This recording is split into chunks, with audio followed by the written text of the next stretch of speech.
शहीदों की चिताओं पर हर बरस लगेंगे मेले, वतन पर मिटने वालों का यही बाकी निशान होगा।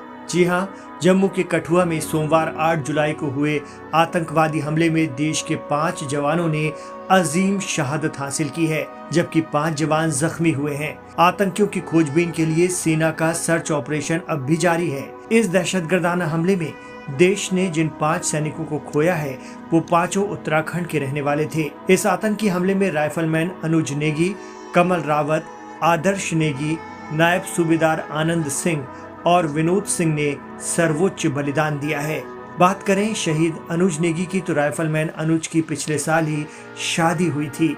पत्नी के साथ ही घर पर माता पिता और बहन उनके घर आने का इंतजार कर रहे थे कि उन्हें अनुज की शहादत की खबर मिली।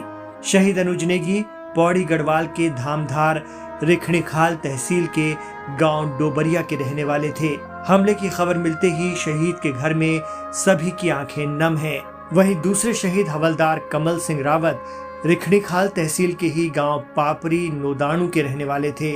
उनके 2 बच्चे, पत्नी और मां उन पर ही आश्रित थे, उन पर ही निर्भर थे। उनकी शहादत की खबर पाकर उनका पूरा परिवार अफसुर्दा है।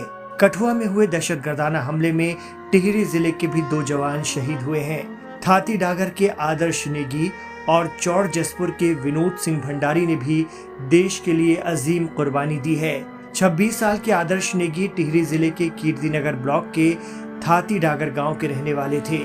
उनके पिता दलबीर सिंह नेगी किसान हैं और गांव में ही रहकर खेती बाड़ी करते हैं। आदर्श नेगी 2019 में गढ़वाल राइफल में भर्ती हुए थे। शहीद आदर्श इसी साल फरवरी में अपने ताऊ के लड़के की शादी में घर आए थे। सोमवार देर रात उनकी शहादत की खबर परिजनों को दी गई। घर वालों का रो रो कर बुरा हाल है। इसी तरह शहीद विनोद सिंह भंडारी की उम्र 33 साल थी। वो 10वीं गढ़वाल राइफल में तैनात थे। उनका परिवार भनियावाल देहरादून में रहता है। विनोद 2011 में सेना में भर्ती हुए थे। वो घर के अकेले बेटे थे। विनोद का 4 साल का बेटा और 4 माह की बेटी है। 1.5 माह पहले ही वो घर आए थे। किसे पता था कि अब वो कभी लौटकर घर नहीं आएंगे। कठुआ हमले में गढ़वाल के रहने वाले नायब सूबेदार आनंद सिंह भी शहीद हो गए। वो रुद्रप्रयाग जिले के कंदखाल गांव के रहने वाले थे। उनकी शहादत की खबर से पूरे रुद्रप्रयाग इलाके में गम का माहौल है। उत्तराखंड वीरों की धरती कही जाती है। यहाँ के करीब करीब हर गांव में कोई न कोई सेना का हिस्सा है।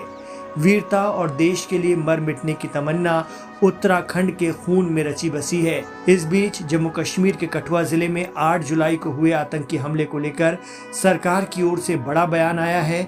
रक्षा सचिव गिरधर अरमाने ने मंगलवार को कहा कि 5 सैन्य कर्मियों की हत्या का बदला लिया जाएगा और भारत इसके पीछे की बुरी ताकतों को हरा देगा।